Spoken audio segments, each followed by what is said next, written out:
was having a chat the other day with someone and they posed the question, what are 3 things that you wish you knew before you turned 40 about dieting and this whole approach to losing unwanted body fat? And I wrote this, 3 things. The pitfalls of crash dieting. Many individuals, especially as they approach their 40s, will fall into the trap of the crash diet. The skinny teas, the lemon detox, intermittent fasting versus intermittent eating, call it what you want, it's still a fucking diet. The hope is that they will rapidly lose it because they're seeing these people standing there in gyms with a plate going, I've lost 5 kilos in 5 weeks. However, these crash diets, they often lead to one thing. Short-term success, that's it. Followed by long-term frustration. These diets are typically severe calorie restriction because they've heard that you have to be in a calorie deficit. It's the only way you can do it. Bollocks. Or they cut out entire food groups. Vegan, carnivore, that's for you.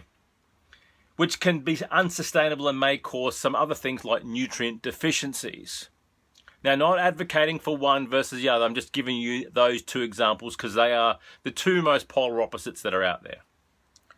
Moreover, the weight loss thing.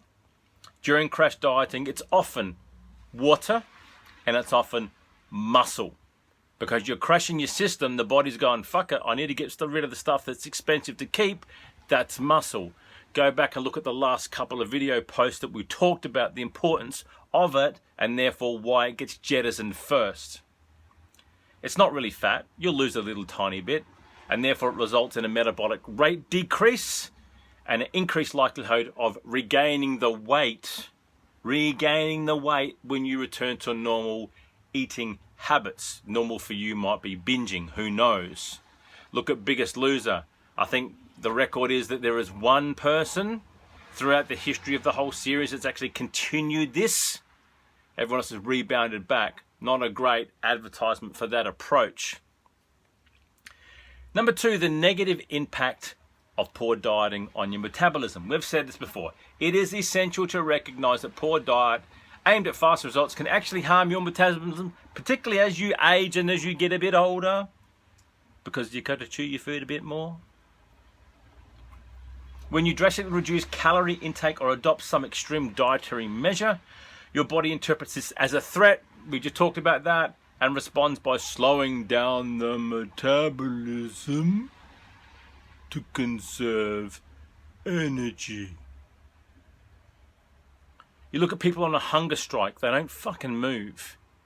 You look at people who have been lost, through whatever, and they're out there for days or weeks or whatever the time is, and then they're found and they're gaunt. They've got no energy to do jack shit. If they only had the energy, then they might be able to get themselves survived, waved down the helicopter. So therefore, this negative impact, it's not a good thing. This is what we call an adaptive response, right? It can persist even after you return back to your normal eating pattern for a while, and therefore it makes it harder for you to maintain weight loss and potentially lead to weight gain. And therefore we bring in stuff like fancy terms like reverse dieting. In other words, planning your way back to eating normally to get to the point where your metabolism finally goes, oh, fuck it, we're back here, are we? Thank you, and starts to kick up again. It is hard for people to understand, get this right, that if you are at the low end in terms of calories already and you are looking to lose weight, you are very likely a candidate to have to reverse diet to get back up, to be in a position to start this shit over and again. It won't happen in 4 weeks. You've spent years fucking it up. You're going to have to spend weeks, if not months, fixing it to get yourself into a position where you will eventually do this properly. Additionally, crash dieting will do other things like screw up your hormones.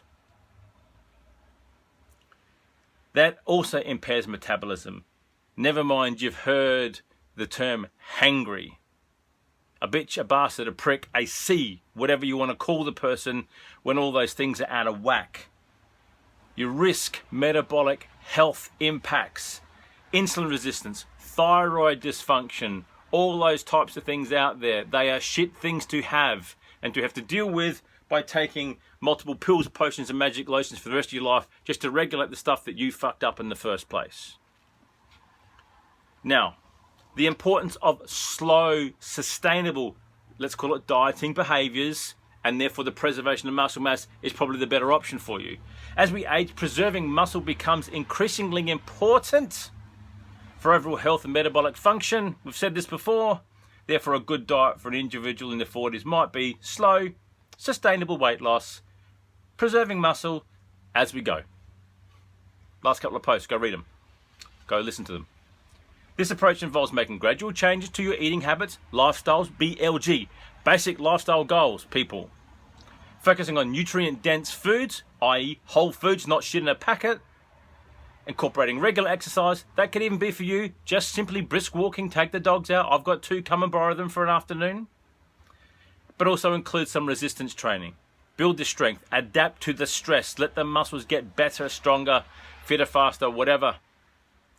And therefore maintain the mass and therefore support the metabolism and what's going on to it. By adopting a balanced and a sustainable approach, we can achieve the results without compromising our metabolic health or sacrificing a muscle mass or being a bitch, C, whatever, angry boofter. You know the name, sorry for the swearing, but you get it. In summary, let's just close this out. When it comes to dieting to lose unwanted body fat, before we turn 40, it is crucial to avoid the pitfalls of crash dieting culture. It is shithouse. Recognize that it's a negative impact on you. Recognize that it's poor choices. It fucks up your metabolism. It prioritizes slow going, and therefore work on a slower approach to it that is more sustainable in the long run. Preserve the muscle mass that you've got, and for God forbid, try and build up if you don't have it, and support your long-term health and your weight management. Never mind what you look like. This ticker up in here and this ticker in here need this to work. Whatever this looks like, this can all look like shithouse. If this guy can't do his job or this guy can't do his job, then you are pure and simply fucked.